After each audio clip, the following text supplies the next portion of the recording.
Ikaw ba ay tunay na taga Buruanga? Ikaw ba ay nakapag-asawa lang dito sa Buruanga? Ikaw ba ay naninirahan lang dito sa Buruanga? Ikaw ba ay isang turista o bisita? O di kaya ikaw ba ay hindi pa nakapunta dito sa Buruanga? Halika na, ikutin natin ang The Surprising Buruanga. Ito ay matatagpuan sa Panay Island sa probinsya ng Aklan. At may kakaibang dialect nga kami dito tulad na lamang ng talon, na ang ibig sabihin ay tara na, kung hindi mo alam, ikaw ay mapapatalon.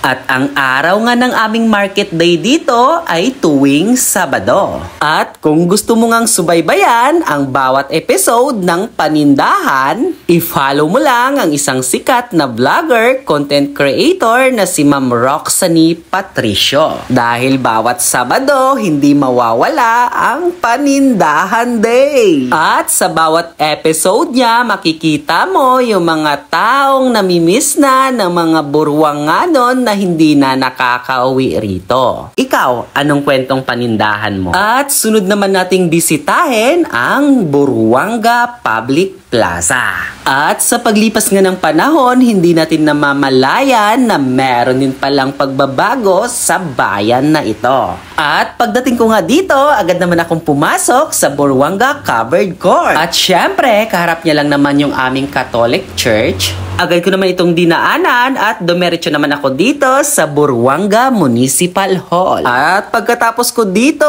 tuloy naman tayo sa Buruanga Elementary School. Ikaw, Buruanganon, anong kwento mo dito? Tara, pasukin natin ang Buruanga Elementary School. Sadyang nakakamiss din pala ang aking alma mater. At shoutout nga pala sa aking mga kabatch, year 2005. Kamusta na po kayo? At sana naalala nyo pa kung saan tayo nagsimulang natuto. At atin namang daanan ang Buruanga Academy Incorporated. Bago tayo dumiretso dito sa aking isa pang alma mater, ang Buruanga Vocational School.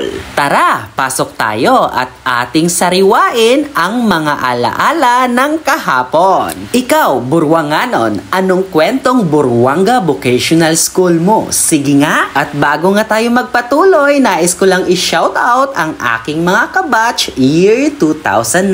At usapang kabatch nga, nakita ko dito ang isa kong kabatch na nagtitinda sa isang kantin. Shout out nga pala sa iyo. At alam ko na bawat Buruanganon na nakapag-aral dito ay punong-puno ng alaala na hanggang ngayon ay hindi pa rin nawawala. O sige, hanggang dito na lang ang ating video. Salamat sa panonood. Paalam!